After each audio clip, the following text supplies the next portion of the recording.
What's real? That's simple, right? Trees, mountains, oceans, people, bears, bunny rabbits. It's obvious. Materialism.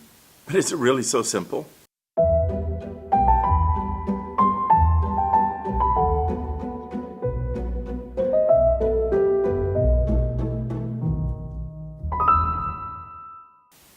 It's obvious that everything around us is real. The ground I'm standing on, the air I breathe, the smell and taste of my morning coffee, the music I hear, the computer screen that I look at, all these things are real. In other words, anything I can perceive with my five senses must be real. There are some people, and perhaps you're one of them, who believe that all of reality is to be found in the material world around us. And we're part of that material world, so we're real as well. This view of reality is called materialism. And it's the belief that all of reality is to be found in the material cosmos we inhabit. It seems so obvious, doesn't it?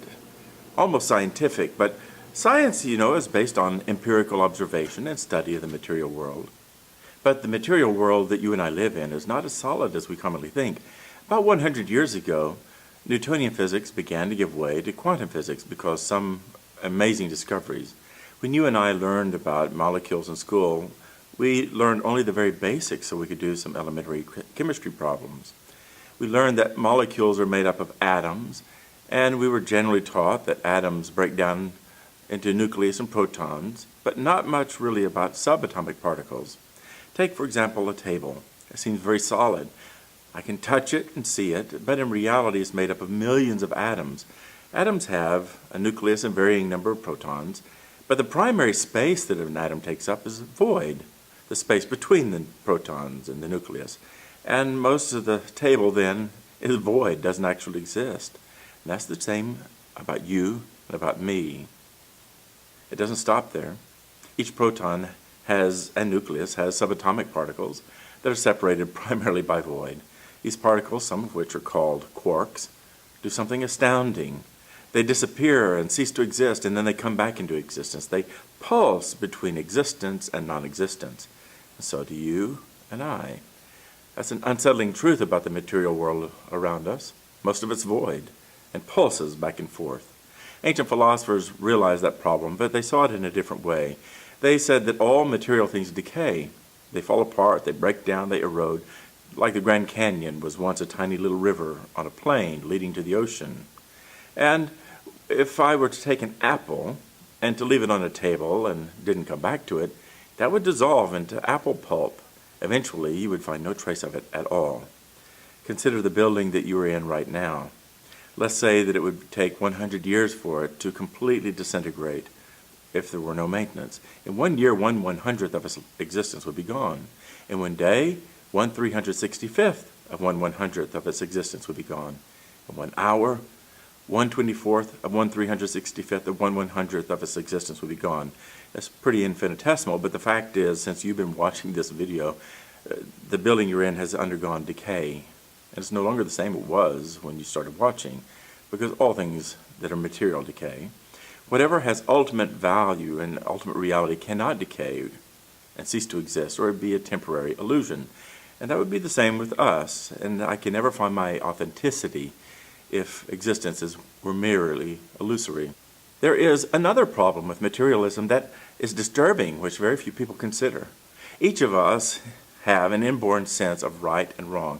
Sometimes, and everyone has this, sometimes our sense of right and wrong conflict with others, but we still share a sense that some things are right and some things are wrong. And we sometimes even agree on particulars. For example, we all believe murder is wrong. We all believe that theft and adultery are wrong, but these values cannot come from matter alone. They can't come from material things. The only moral code that could logically come from materialism is we are material and therefore we need to strive to be natural. The trouble is that man-eating tigers are just as natural as bunny rabbits. Being natural leads us to follow whatever desire and passion we happen to have at the moment. Now, that might sound great to some. Hey, if I'm a materialist, I can do what I like. I'll take that. Trouble is, your neighbor might want your car or your spouse, or may want to kill you. That side of the equation is not so appealing. But according to the pure materialism, it wouldn't be wrong because there's no such thing as right and wrong there. There's one more problem. if everything, including you and me, is just the result of random material development, it means that everything has the same value. And if everything has the same value, then ultimately nothing has any value at all, including you and me. If matter is all there is and all there has ever been, then we aren't of any more value than the slime on a pond. And if that's true, then anyone's opinion, including yours and mine, is worthless. And so is science and joy and love. In the middle of the night, when we're alone with ourselves, that thought is devastating. We each know in our hearts that we have value, but our sense of value cannot be found in matter.